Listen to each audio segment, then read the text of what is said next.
Hello, everyone. My name is Ismael Perez, and I'm the author of Our Cosmic Origin, a book that I recently published about a year ago that is taking the world by storm, restoring cosmic and galactic knowledge back to the Earth. It is a book that integrates ancient metaphysical knowledge of the esoteric tradition and ties it in with modern day cutting edge science through the realms of quantum physics, superstring theory, M theory, and unified field theory. And through this collaborative effort of unifying the sciences, I propose a whole new different aspect of our creation or our origin, involving, however, many worlds, other dimensions, and multiple universes. It is the book that ultimately will allow us to enter into the next phase of our human evolution as humans on Earth begin to uncover their galactic and stellar origin. My name is Ismael Perez, and I am excited to be here on Unified TV to give you guys this cutting edge information that will one day be taught to the masses after the disclosure process takes place. So, humans on Earth have been given two prominent theories regarding their origin. One of them comes from the established scientific community, which states that mankind is a product of accidental happenstance, that we are descendants from the primates. Well, my problem with that theory is that there are too many missing links. Now, the other prevailing theory is the theory of creation by intelligent design. Now, that theory is a little bit to be more truthful. However, it is also incomplete because it doesn't include the existence of multiple advanced civilizations, other dimensions, and of course, other universes. So before we explore our cosmic and galactic origin, let me first give you a brief explanation of myself. So I consider myself a cosmic ambassador to the Earth, a representative of an intergalactic alliance known as the Seal of Palador. And we work for an advanced civilization that oversees the evolution of billions of galaxies. It is also known as the Order of the Emerald Covenant. Now, as a member of the Order of the Emerald Covenant, I have sworn to an oath to incarnate on the Earth and to do the work that would eventually reinstate the Earth and civilizations that are here on the Earth back into the galactic and cosmic community. In other words, humanity has been ready to go into the next level of human evolution, and that means that we're about to enter the space age. So with that have said, let me continue with this series by letting you guys all know that everything that we've ever been taught is false. We live in a world where everything's been inverted. Okay, so the truth has always been, kind of tainted by the powers that be. And as you guys know, that it is the victors who write history. And so by virtue of that, everything that we've ever been known or everything that we've ever been taught has been written by the victors of wars and so on and so forth. Well, what if I tell you that the new evidence coming from every field of science, including archaeology and anthropology, is telling us something else? It is forcing us to reevaluate our existence and to question everything. So the first evidence comes from archaeology. They are these megalithic structures that have been found worldwide, including the pyramids, that have actually been developed by advanced technologies that even our most advanced scientists do not have access to. Okay, that is the first indicator that advanced civilizations have existed in ancient times. Okay, so the second indicator is also coming from the idea that there are excavations that are taking place right now in Antarctica and other parts of the world that where new relics are being discovered, advanced technologies that humans on Earth have no way of understanding. That is another indicator that we are moving into this next level known as disclosure. Okay, the truth of the matter is that not only are we teaming up with life in the multiverse, but these other dimensional beings that exist in higher levels of reality or that come from other worlds are assisting us. And the only reason we don't see them or perceive them is because they exist in a different dimension. But that doesn't negate the fact that they are working from behind the scenes. So, like in everything, polarity does exist. So we do have positive, benevolent extraterrestrials, and then we also have negative, malevolent extraterrestrials. So let's explore the concept of the benevolent extraterrestrials. The benevolent extraterrestrials are the beings that are assisting us because they believe in the philosophy and teachings and principles of unity consciousness, service to others, and then of course they believe in the concept that everything in creation is one. that we are all interconnected by virtue of being part of a greater organism. So let's just call those beings the positives, okay? The negative beings, which are a very small percentage, are considered those that are into service to self, okay? And those that are into exploitation, subjugation, manipulation, and conquer. They have the mentality of conquer and, service to self, very masculine, very dominating. Okay, so let's just call those the negative ETs. And throughout the history of our galaxy, it has been known that these negative ETs have only been the 1%, because the majority of the races out there in our galaxy and in the universe and in other universes are actually benevolent. So the negative extraterrestrials have been the ones that have been wreaking havoc across the multiverse. So we do have this polarity that exists throughout the multiverse. And the benevolent beings are assisting us, are commonly known as the Pleiadians, who are our primary benevolent benefactors, protectors, directors. They have been assisting us from behind the scenes. And in some cases, they are also the angelic beings as described in the holy books of all religions.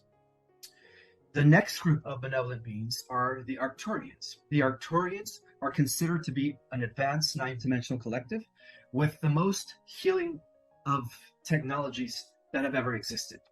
They work under the guidance and direction of Archangel Raphael, who is one of the 12 archetypes that I will be discussing, who actually is in charge of the medical ray of the healing arts and everything that has to do with holistic natural medicine.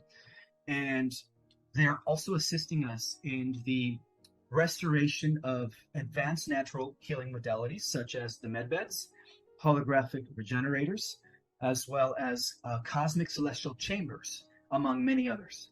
So they have been working from behind the scenes with the Pleiadians in the liberation and restoration of planet Earth. Another group that is assisting us is the Sirians. Okay, now who are the Sirians? The Sirians hail from Sirius B, which is a planet that is closest to the galactic core. Now, the Sirians are also considered the most advanced beings in our galaxy, and they also are known as those that have established the office of the Christ, the Covenant of Pelador, which again ties into this intergalactic group of guardians known as the Emerald Order. So we could say that the Emerald Order are like the celestial board of protectors. The different groups of celestial personalities that are guarding and protecting the various realms in the many dimensions. So in our galaxy, they are the Sirians. The Sirians, that's why they're known as the Sirian High Council, and oversee all matters within the galactic spheres. Besides the Sirians, we also have the Andromedans. The Andromedans come to us from our sister galaxy, Andromeda. And it is believed that the Andromedans are actually a little bit more advanced than most of the galactic and stellar races here in our galaxy, because they have had more of an experience. They have had more years ahead of them as far as evolving spiritually in balance with technology. Okay, so the Andromedans are also helping us from behind the scenes. And besides the Andromedans, we also have the Lyrans. Now, who are the Lyrans? The Lyrans were the original human race in our universe. They originated in the galactic sector of Sirius B on a star system known as Vega, on a planet called Avion in the constellation of Lyra. And the Lyrans have been assisting us from day one.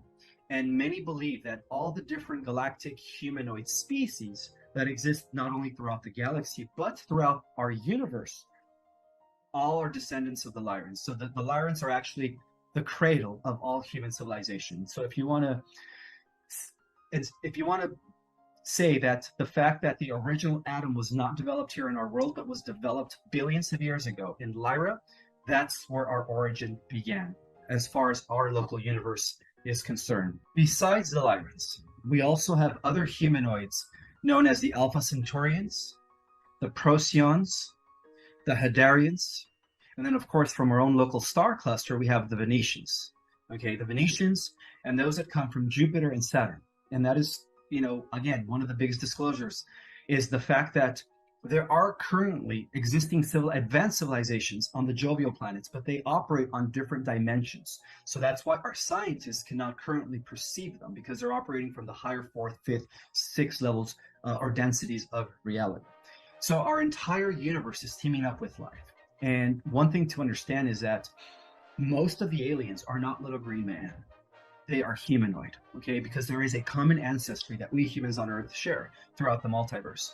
There is a universal galactic blueprint in which all the races evolve in the image of the atom. The atom is pretty much the majority and the great blueprint in which all biological forms develop into. However, this doesn't negate the fact that we don't have other species that are not humanoid. For every single animal that we have here on our planet, we have the exact same species that is represented by that animal's head and a hominid body. So we also have many felines out there. We also have bird people. They're known as the Carians, Carians. We also have cetaceans, dolphin whale-like people that could live both on land and in oceans. And then we also have, like I said, every species. We have amphibians. We have different types of mammals that are extremely intelligent, IQs of 450, traveling throughout the galaxy. So every being out there that is of a different biological nature than the atom cadmium, or what we call the atom race, is also a benevolent being. Okay, so this constitutes about 95% of stellar and galactic species that exist in our universe and other universes. So at the same time, those that are categorized as the negative ETs are considered to be reptilian in nature. So in terms of our galaxy, we have the Draco reptilians, who originated in the lower belt of Orion in a star system called Thuban, and then later expanded into Alpha Draconis and Sigma Draconis, as well as Delta Draconis, commonly known as the Draco star system. Those are the main villains, the main negative ETs that our ancestors, the galactic humans, have been at war with for millions of years. Okay, so we also have another group of negative extraterrestrials called the insectoids. Among the insectoid race, we have the mantis. The mantis are like 15-foot grasshoppers that are extremely malicious, okay? And they work intimately with the Draco in their plans of, galactic and universal domination. In addition to the mantis, we also have the Zetas. The Zetas, and then we also have the Greys, okay? So those are associated with the negative ETs. Now, besides all biological life forms, we also have another type of being out there that is not naturally organic, or what we consider a biological specimen. We also have ontological cybernetic intelligences, aka artificial intelligences. So this artificial intelligences are also part of the negative equation, for they actually operate at a higher level of power than the negative regresses, including the Draco and the Zetas and the Mantis.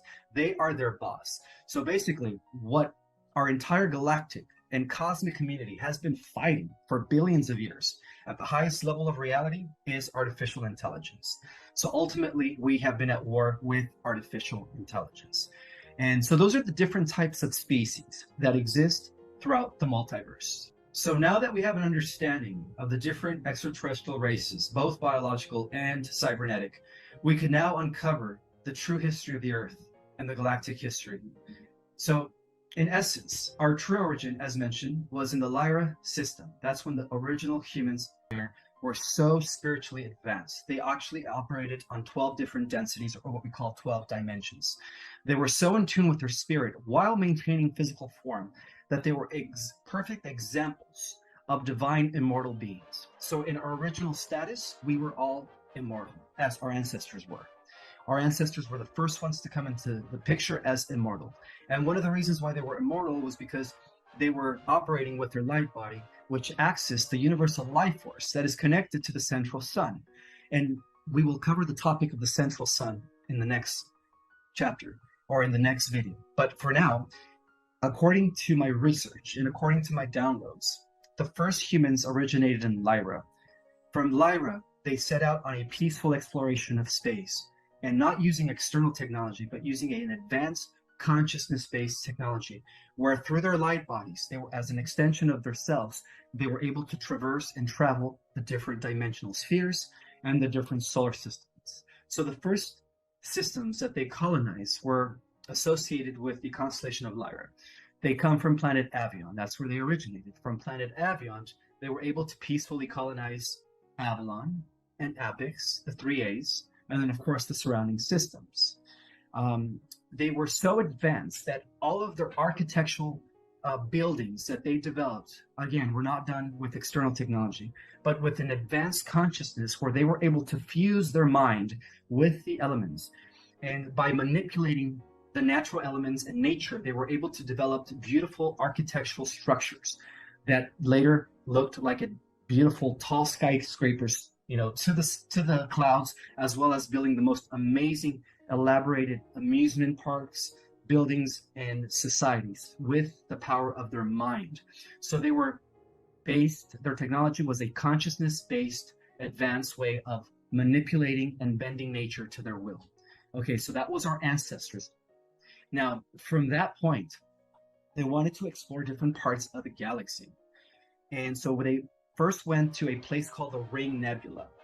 And that's when they eventually had an encounter with the Draco. Now, the Draco, who originated in Alpha Draconis, had a different philosophy than the Lyrans. They believed in the concept of service to self and, exploitation, subjugation by force. So we could trace all forms of fascism, all forms of totalitarianism that, we see exemplified through the Cabal coming from the Draco in Orion. Okay, so the Draco had a different philosophy than the Lyrans, and they did. They used to just come into systems and ravage them and take them over and, use them as natural resources. And after they would use up these natural resources, they would destroy the planet and move on to the next. Okay, so they were building a vast empire on the other side of the galaxy. One day, these two opposing species came into contact at the Ring Nebula. And what started off as a war for territory ended up being a war of ideologies and philosophies. So you have the Lyrans, who believed in service to others and unity consciousness, exploring peacefully and bringing harmony and balance to other species, as they were known as the Children of the One. And then you have the Draco, who are doing the opposite of that. Now, something to identify here with these two different species is that you could say that the Lyrans were the physical embodiment of the angelics before they manifested into physical form. Okay, so they are considered the good guys, obviously, in service to the One. And the Draco were the children of Lucifer. In fact, Lucifer, one of the 12 archetypes, in which I will cover in the next episode, was a fallen archetype. And he is the one who developed, or he is the father of all Draco reptilian races. Not to mention other races as well that were not aligned with, the concept of the Adamite. So that is the difference between these two species. One comes from the line of Lucifer, the other one comes from the line of Michael Adam. So what we had here was two different species with two different philosophies coming together for the first time. And unfortunately for the Lyrans, who didn't have any external weaponry systems, were attacked by the Drake. And, give...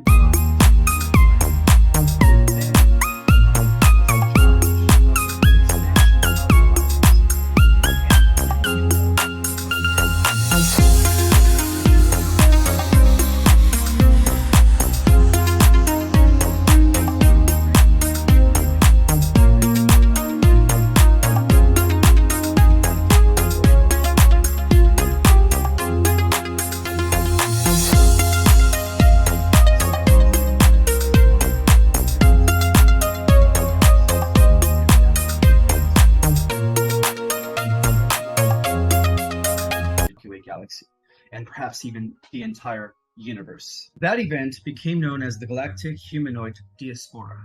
It was an event that was done in order to secure the human galactic species in existence. Okay, so after that event, unfortunately for the Lyrans that stayed in Lyra, the Draco did come and did kill as many Lyrans as possible. That was when our galaxy first experienced the greatest Holocaust ever. 500 million Lyrans our ancestors were killed in that war. That was known as the Lyran Massacre. At the same time, when the Draco, as they were torturing and inflicting feelings of horror upon the Lyrans when they attacked, they realized that the humans released a chemical of terror that they fed off of, and that was the beginning of Lush.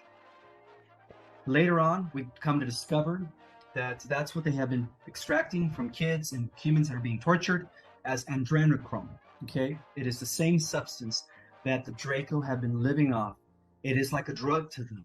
It gives them power, a sense of, being high on opiates to the point where they become addicted to Lush or adrenochrome and they can't live without it, just like an addict. Following the First Galactic War, known as the Lyran Wars, some of the Dracos were able to enslave some of the Lyrans, and they took them back to the Orion system to be their slaves. However, some of the other Lyrans that escaped the massacre were already repopulating other star systems like the Pleiades, Alpha Centauri, Procyon, the Hadar system, Epsilon Eridani, and of course Andromeda, Arcturus, Sirius, Ta Ceti, just to name a few. I think they expanded to over about 200,000 star systems spread out throughout the Milky Way galaxy. They also went to other galaxies to, bring forth the human seed, the galactic human descendancy. To Lyra, from Lyra, they went to Andromeda, and they went to different neighboring galaxies. In other words, they repopulated gradually the entire universe from that point. So some of these Lyrans that were taken to Orion, were forced into slavery. And that's when humans first experienced slavery for the first time. Many of the humans in Orion were now subjugated to the power of the Draco. There was a group of Lyrans that went to Orion that weren't slaves, that were actually trying to live in harmony and balance as they relocated to the upper system of Orion, where apparently the Draco had not yet explored. And for a few 100,000 years, those Lyrans that went to the upper system of Orion became known as the masculine inclined humanoids, because they were now trying to bridge the gap between their advanced consciousness technology in balance with external technology. So they were trying to bridge the gap between that. Now, these hominids, these Orion galactic humanoids that existed in the upper region of Orion, were eventually also enslaved by the Draco when the Draco found out that a lot of the galactic humanoids have settled in Upper Orion. However, a small band of these galactic humanoids in Orion banded together to create a rebel resistance. And that was the beginning of the Black League of Orion. Nothing to do with skin color. They were known as the Black League of Orion because they operate in secret. Similar to Neo and the people in the Matrix that free themselves in Zion from the simulation. So they operated in secret. That's why they were known as the Black League of Orion. And the Black League of Orion developed a huge resistance against the Draco. However, some of the Lyrans that began to adopt the ideologies of the Draco of service to self came from the Vega star system of Lyra and settled in a star system known as Aldebaran. And they were known as the Nordics. So the Nordics were starting to align with the dominating masculine totalitarian philosophies of the Draco. And so they decided to join the Draco in the exploration and expansion of the Draco Empire. And that is what reorganized the Draco Empire into the Galactic Orion Empire. That's when they became the Orion Galactic Empire. And that's the beginning of tyranny here in our galaxy. To combat that, the galactic humanoids that had spread out to different parts of the galaxy began organizing in little groups known as confederations. So they started organizing themselves through a vast network of galactic positive beings that believed in service to others and didn't agree with the expansion of the Orion Empire. At the same time, the spiritual beings beyond the galaxy who were associated with the Syrian High Council that originated from the galactic core, Ophiuchus, the great central sun in which this advanced etheric race resides, were able to also combat the problem. So what they did is they took a chunk from the original planet that was blown up in developed big bang star that would eventually be very instrumental for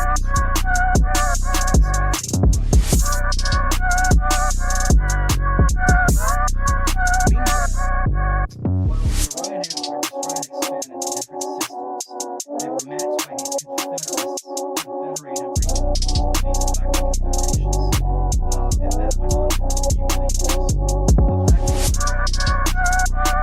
million years.